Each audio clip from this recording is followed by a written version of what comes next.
What's up you guys, and welcome to my wall building adventure.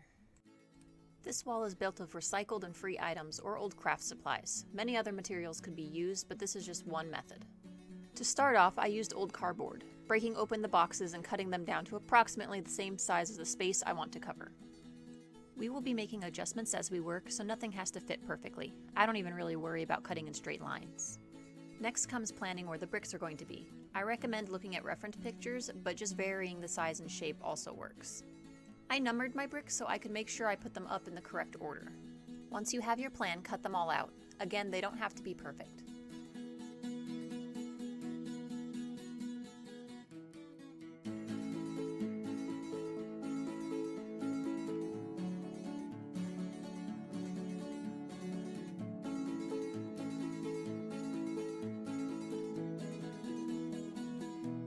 Using a pair of scissors, I trim off any sharp corners, making any straight lines just a little wonky to try and achieve a more organic appearance to the individual brick.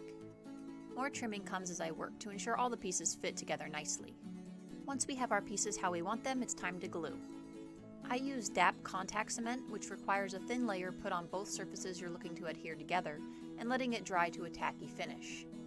Do be careful and use this glue in a well-ventilated area, as the fumes are strong and are really not good for you. I should be wearing gloves and a respirator. When your glue is ready, press your cardboard bricks down in order and use scissors as you work for any adjustments that are needed.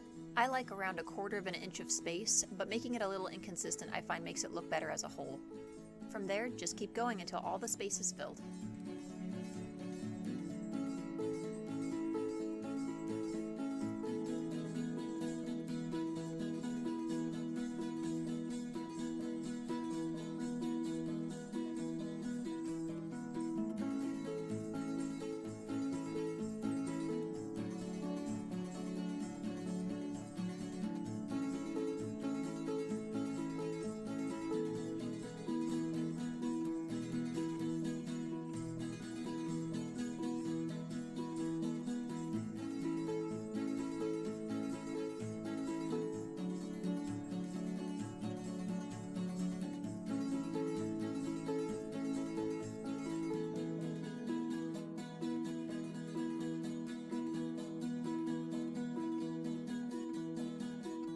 Up next is texture.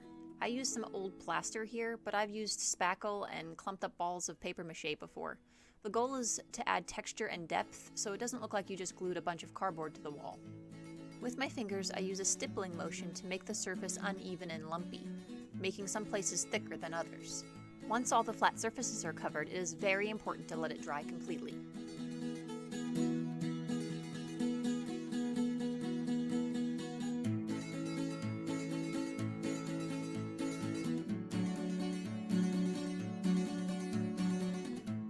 If you use plaster, sand down anything that is too pointy or sharp.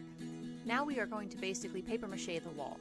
Use watered down PVA glue to wet the surface, stick down a crumpled piece of tissue paper, and then cover the whole surface with more watered down PVA glue. Doing this achieves a few things. 1, it seals in the plaster or whatever used for wall texture, so it won't easily chip off if accidentally bumped. 2, it adds another layer of texture, the wrinkles of the tissue paper giving it just a little bit more subtle of a look. And 3, it gives a more uniformed surface to paint on. As a tip, add a few drops of food coloring to your glue. I found it very hard to see if I had good coverage when the plaster glue and tissue paper were all white. For paint, I used some old house paint, but acrylics will work just fine. I painted the grout lines first so I didn't have to paint too carefully later. For the stones themselves, I mixed some acrylic with the house paint to change the colors slightly. The varied colors help give the whole wall more depth than a monochrome color would. The stark differences in the colors will calm down once we add the texture paint and washes, so don't be too alarmed if it looks a little funny.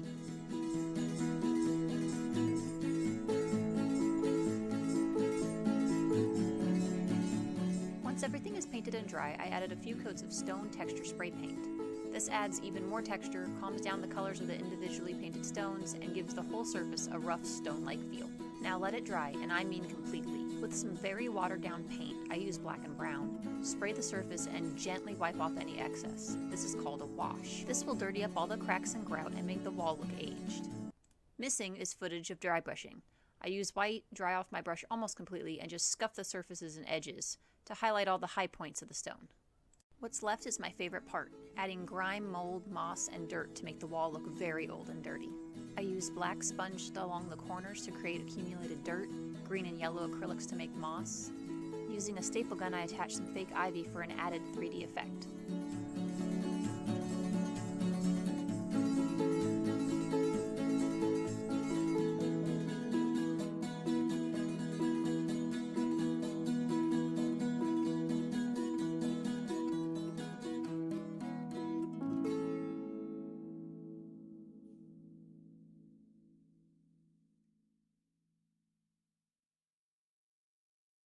See you next time. Happy crafting.